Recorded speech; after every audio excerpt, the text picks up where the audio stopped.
Matrix के इस video में हम लोग कुछ स्पेशल टाइप ऑफ मैट्रिक्स देखेंगे। स्पेशल टाइप ऑफ मैट्रिक्स में फर्स्ट मैट्रिक्स हम लोग ले लेते हैं रो मैट्रिक्स। ठीक है, रो मैट्रिक्स क्या होगी? A matrix having only one row is called row matrix. अगर किसी मैट्रिक्स में सिर्फ और सिर्फ एक ही रो प्रेजेंट हो तो वो हमारी रो मैट्रिक्स हो जाएगी, चाहे उसका ऑर्डर 2x2 का हो या फिर वो मैट्रिक्स 3x3 की हो। ठीक है, तो इन सब में अगर देखिए तो उसमें रो और कॉलम तो एक में 2 है और एक में 3 है, तो वो सब रो मैट्रिक्स के एग्जांपल्स नहीं होंगे। अगर हम लोग फर्स्ट एग्जांपल यहां पे देखें तो हम नोट कर सकते हैं 1 5। ठीक है, इस मैट्रिक्स में दो एलिमेंट है 1 एंड 5 और इसमें सिर्फ एक रो प्रेजेंट है। ठीक है, इस मैट्रिक्स में सेकंड रो तो है नहीं नीचे, तो सिर्फ एक रो प्रेजेंट है, तो ये जो हमारी मैट्रिक्स होगी इसको हम बोलेंगे रो मैट्रिक्स।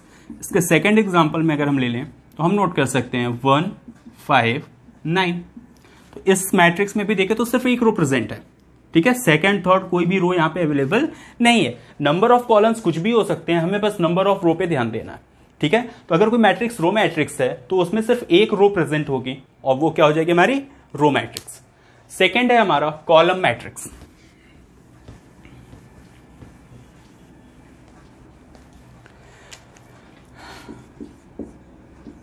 सेकंड है हमारा कॉलम मैट्रिक्स। तो कॉलम मैट्रिक्स क्या होगा? अ matrix having only one column, only one column is called column matrix.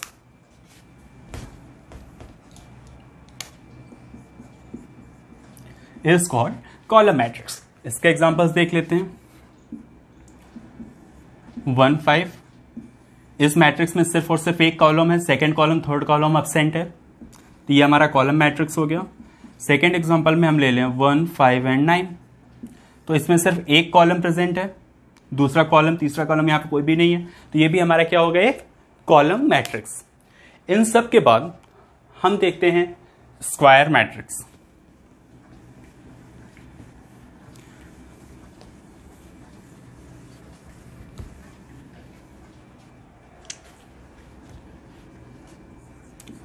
Square matrix. ठीक है, स्क्वायर मैट्रिक्स के लिए क्या कंडीशन होती है? नंबर ऑफ रो और नंबर ऑफ कॉलम, अगर किसी रो में नंबर ऑफ रो और नंबर ऑफ कॉलम दोनों सेम है तो ऐसी मैट्रिक्स को हम बोलते हैं स्क्वायर मैट्रिक्स। मतलब हमें कंडीशन क्या नोट कर सकते हैं यहां पे? m is equals to n, number of row is equals to number of column. इसमें एग्जांपल ले लेते हैं। सपोज दैट हमारी फर्स्ट मैट्रिक्स है 1 5 7 एंड 9। तो इसमें देखें तो 1 और 5 फर्स्ट रो के मेंबर हैं R1, 7 9 R2 के मेंबर हैं, 1 7 कॉलम 1 के और 5 9 कॉलम 2 के मेंबर हैं। तो यहाँ पे नंबर ऑफ रोज 2 हैं एंड नंबर ऑफ कॉलम्स भी 2 हैं, तो ये जो मैट्रिक्स है हमारी एक स्क्वायर मैट्रिक्स है। ठीक है, सेकेंड एग्जाम्पल ले लेते हैं। 1 2 5 9 8 7 6 5 12। ठीक है, अगर इस मैट्रिक्स में देखें तो देखिए ये फर्स्ट रो R1 R2 और ये हमारा R3। तो यहां पे 3 रो है, m is equals to 3, number of rows 3 है, column C1 C2 and C3। Column जो जिसको हम n से इंडिकेट करते हैं, नंबर ऑफ कॉलम्स क्या है? 3 है। तो यहां पे भी 3x3 के मैट्रिक्स मिल गई, तो हम इसको बोलेंगे स्क्वायर मैट्रिक्स। यहां पे 2x2 की मैट्रिक्स मिली थी, यहां पे 3x3 की मैट्रिक्स मिल गई थी। ये दोनों ही एग्जांपल्स हमारे किसके हो गए? स्क्वायर मैट्रिक्स के। नेक्स्ट हम लोग देख लेते हैं रेक्टेंगुलर मैट्रिक्स।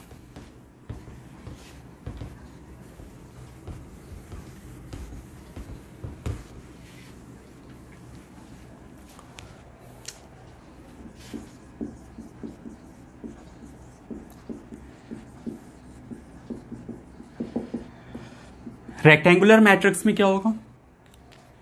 m और n, number of row is not equals to number of column. Number of row और नंबर ऑफ कॉलम इक्वल नहीं होने चाहिए। तो ऐसे मैट्रिक्स क्या होंगे, हमारी रेक्टेंगुलर मैट्रिक्स होंगी। पहले हम लोग ने देखा था स्क्वायर मैट्रिक्स के लिए m और n दोनों सेम होने चाहिए थे, बट रेक्टेंगुलर मैट्रिक्स के लिए ऐसा नहीं होगा। रेक्टेंगुलर मैट्रिक्स के लिए m और n दोनों डिफरेंट होने चाहिए। जैसे फर्स्ट एग्जांपल हम ले लें 1 2 5 6 8 9।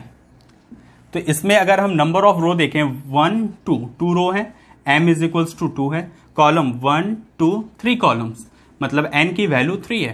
तो यहां पे n और m दोनों सेम नहीं है, इसलिए ये मैट्रिक्स क्या होगी, हमारी एक रेक्टेंगुलर मैट्रिक्स होगी।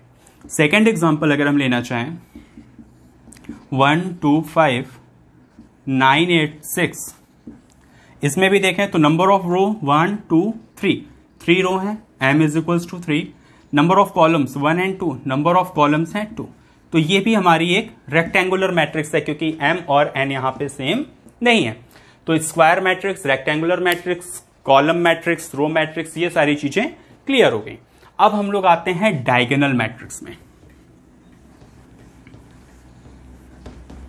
ये ध्यान रखें कि डायगोनल मैट्रिक्स हमेशा हमें एक स्क्वायर मैट्रिक्स में ही मिलेगी, क्योंकि डायगोनल यहां पे हमेशा स्क्वायर मैट्रिक्स में ही डायगोनल वाले एलिमेंट यहां पे हमें मिलेंगे।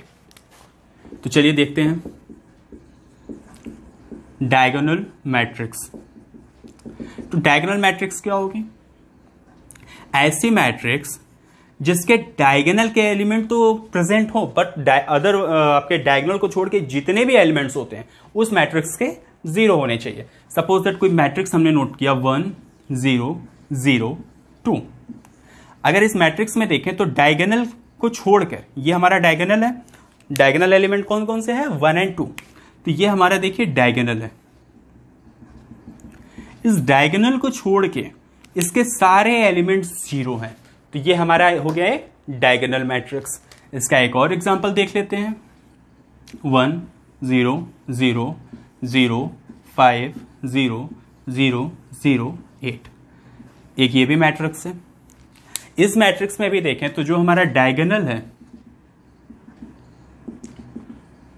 इसको छोड़ के इस डायगोनल के अलावा सारे एलिमेंट्स इसमें 0 हैं, तो ये भी हमारा क्या हो गया डायगोनल मैट्रिक्स। तो डायगोनल मैट्रिक्स में डायगोनल को छोड़ के रिमेनिंग सारे एलिमेंट्स हमारे क्या होंगे 0 होंगे। फिर हम देखते हैं यूनिट मैट्रिक्स।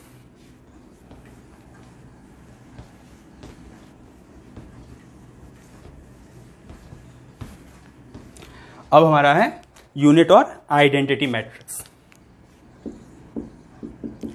यूनिट मैट्रिक्स, और इसी को आइडेंटिटी मैट्रिक्स भी बोलते हैं, ठीक है। तो इस मैट्रिक्स में क्या होता है, डायगोनल मैट्रिक्स, जो डायगोनल होता है हमारा, उसके सारे एलिमेंट्स हमेशा 1 होंगे, और उसको छोड़ के सारे जितने भी, और डायगोनल वाले एलिमेंट के अलावा जितने भी एलिमेंट्स प्रेजेंट होते हैं मैट्रिक्स में, वो सब 0 होंगे, ठीक है। तो जैसे ये मैट्रिक्स है 1 0 0 0 1 0 0 0 1। इस मैट्रिक्स में डायगोनल 1 है, इसीलिए इसको यूनिट मैट्रिक्स और आइडेंटिटी मैट्रिक्स भी बोलते हैं। और इसके अलावा डायगोनल के अलावा जितने भी एलिमेंट्स थे, इस डायगोनल के अलावा जितने भी एलिमेंट्स थे, देखिए ये सारे एलिमेंट्स क्या है हमारे 0, तो सिर्फ डायगोनल 1 है और उसके अलावा सारे एलिमेंट्स 0 हैं। तो ऐसी मैट्रिक्स को हम क्या बोलेंगे, यूनिट मैट्रिक्स और आइडेंटिटी मैट्रिक्स। तो आइडेंटिटी मैट्रिक्स में क्या होगा, डायगोनल में आपके सिर्फ 1 प्रेजेंट होंगे और डायगोनल के अलावा जितने भी अदर एलिमेंट्स होते हैं वो सारे 0 होंगे। तो ये तो एग्जांपल था 3x3 ऑर्डर का एक मैट्रिक्स था ये। एक और मैट्रिक्स देख लेते हैं 1 0 0 1। इस मैट्रिक्स में भी डायगोनल हमारा क्या है 1 1, ठीक है। अगर इस हम पर्टिकुलर डायगोनल को छोड़ दें तो इसके अलावा इस मैट्रिक्स में जितने भी एलिमेंट्स प्रेजेंट हैं वो सब 0 हैं। तो ऐसे मैट्रिक्स को हम क्या बोलेंगे, यूनिट मैट्रिक्स और डायगोनल मैट्रिक्स, ठीक है। तो ये हमेशा स्क्वायर मैट्रिक्स में ही हमें मिलेगा। इसका ऑर्डर कुछ भी हो सकता है, 2x2 की मैट्रिक्स हो सकती है, 3x3 की मैट्रिक्स हो सकती है, 4x4 की मैट्रिक्स हो सकती है, ठीक है। तो बस ध्यान ये देना है कि डायगोनल प्रेजेंट होना चाहिए और उसमें एलिमेंट्स जो होंगे डायगोनल एलिमेंट वो 1 होंगे, और उसके अलावा जितने भी एलिमेंट्स उस मैट्रिक्स में प्रेजेंट होंगे उन सब की वैल्यू 0 होगी। इसके बाद जो नेक्स्ट है वो है नल मैट्रिक्स।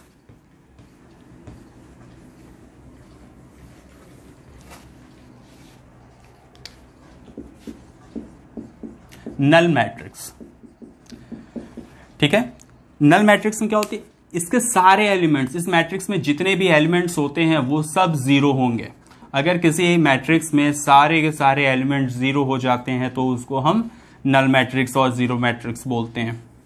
ठीक है, ये तो सबसे इजी है। तो हम लोगों ने देख लिया row matrix, column matrix, rectangular matrix, square matrix, diagonal matrix, identity matrix and null matrix. अब हम लोग देख लेते हैं comparable matrix and equal matrix. दो मैट्रिक्स और हैं।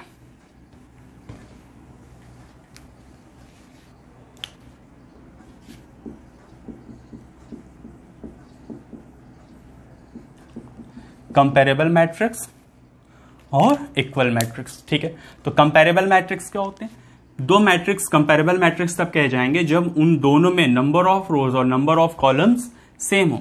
जैसे एक सेट ए ले लें, आप मैट्रिक्स ए ले लें और इनके एलिमेंट है 1 2 3 4 5 9, और एक सेट बी ले लें और इनके एलिमेंट्स कर लेते हैं 7 6 2 5 3 8। ठीक है, तो ये दोनों ही मैट्रिक्स हमारी कंपेरेबल मैट्रिक्स होंगे। ठीक है, ये दोनों ही मैट्रिक्स कंपेरेबल मैट्रिक्स होंगे क्योंकि इन दोनों मैट्रिक्स में नंबर ऑफ रोज और नंबर ऑफ कॉलम्स सेम हैं। ठीक है, इनके ऑर्डर सेम हैं तो वो क्या होंगे, कंपेरेबल मैट्रिक्स होंगे। तो हमें कंपेरेबल मैट्रिक्स के लिए क्या चाहिए, सेम ऑर्डर। अगर किसी दो मैट्रिक्स के ऑर्डर सेम है तो वो कंपेरेबल मैट्रिक्स होंगे। अगर हम फर्स्ट मैट्रिक्स का ऑर्डर देखें तो नंबर ऑफ रोज क्या है 2 बाई नंबर ऑफ कॉलम्स 3। ये मैट्रिक्स 2 बाई 3 की है। बी के लिए देखें तो मैट्रिक्स में 2 रो हैं तो ये भी मैट्रिक्स 2 बाई 3 की है क्योंकि 3 कॉलम्स है। तो इन दोनों ही मैट्रिक्स का जो ऑर्डर है वो 2 बाई 3 का है, दोनों के ऑर्डर सेम है, इसलिए ये दोनों मैट्रिक्स क्या है, कंपेरेबल मैट्रिक्स है।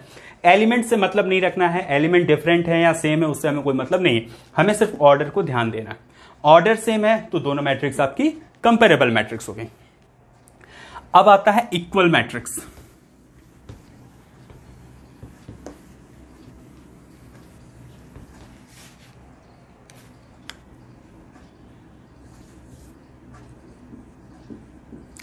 अब देखिए दो मैट्रिक्स इक्वल कब होंगे, जब उनके करेस्पॉन्डिंग एलिमेंट्स भी सेम हो जाए। जैसे हम फर्स्ट मैट्रिक्स ले लें ए और इसमें एलिमेंट नोट किया 1 2 5 7 6 2। ठीक है, और एक मैट्रिक्स बी ले लिया, इसमें एलिमेंट्स ले लेते हैं 1 2 5, सेम ही लेना है 7 6 2। ठीक है, इन दोनों मैट्रिक्स में देखें तो फर्स्ट रो और फर्स्ट कॉलम का जो मेंबर है A11 और इसमें भी उसी प्लेस पे 1 ही अवेलेबल है। तो इसमें क्या है, दोनों के करेस्पॉन्डिंग एलिमेंट सेम है। अगर हम 2 की बात करें तो इसमें भी सेकंड नंबर पे 2 है, सेकंड रो सेकंड कॉलम, यहाँ पे sorry first row second column, और यहाँ पे भी फर्स्ट रो सेकंड कॉलम में 2 ही है। ठीक है, थर्ड में देख लें तो यहाँ पे 5 है, उसके करेस्पॉन्डिंग यहाँ पे भी 5 है। फिर करेस्पॉन्डिंग एलिमेंट यहाँ पे 7 है तो यहाँ पे भी 7 है। 6 है तो 6 है, और यहाँ पे 2 है तो यहाँ पे भी करेस्पॉन्डिंग एलिमेंट 2 है। तो अगर दो मैट्रिक्स के सारे करेस्पॉन्डिंग एलिमेंट सेम मिल जाएंगे तो ऐसी मैट्रिक्स को हम बोलते हैं इक्वल मैट्रिक्स। तो हम लोगों ने इस समय आपका स्पेशल टाइप्स ऑफ मैट्रिक्स में इक्वल मैट्रिक्स देख लिया, आपका कंपेरेबल मैट्रिक्स देख लिया, square matrix, null matrix, diagonal matrix, row matrix, column matrix देख लिया। अब हम एक और बचा हुआ है ट्रांसपोज ऑफ मैट्रिक्स। चलिए मैट्रिक्स का ट्रांसपोज भी फाइंड आउट कर लेते हैं।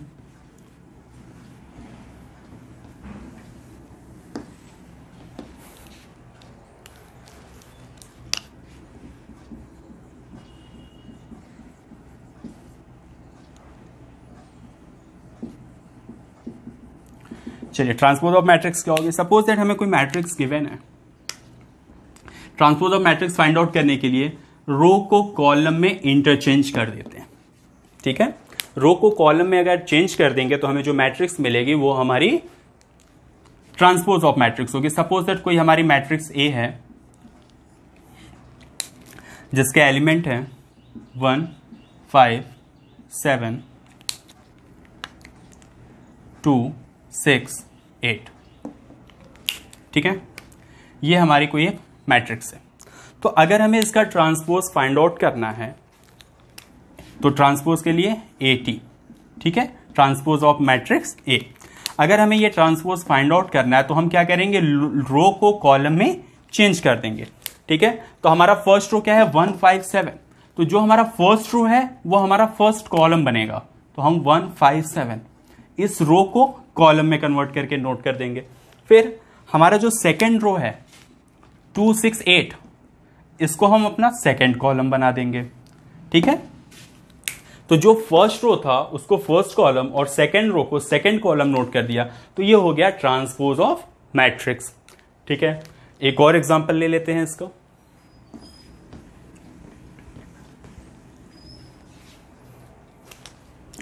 एक मैट्रिक्स हम लोग नोट कर लेते हैं 0 5 6 2 8 9 12 11 19। डिफरेंट कलर से करते तो ज्यादा क्लियर रहेगा।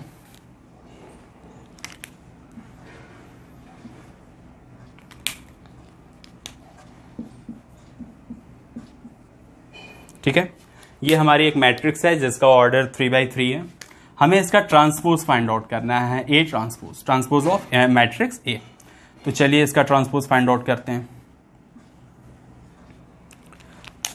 तो फर्स्ट रो हमारा क्या था 0 5 6, तो ये जो हमारा फर्स्ट रो है इसको हम अपना फर्स्ट कॉलम बनाएंगे 0 5 6। फिर सेकेंड रो क्या है 2 8 9, तो हम इसको अपना सेकेंड कॉलम नोट करेंगे 2 8 9।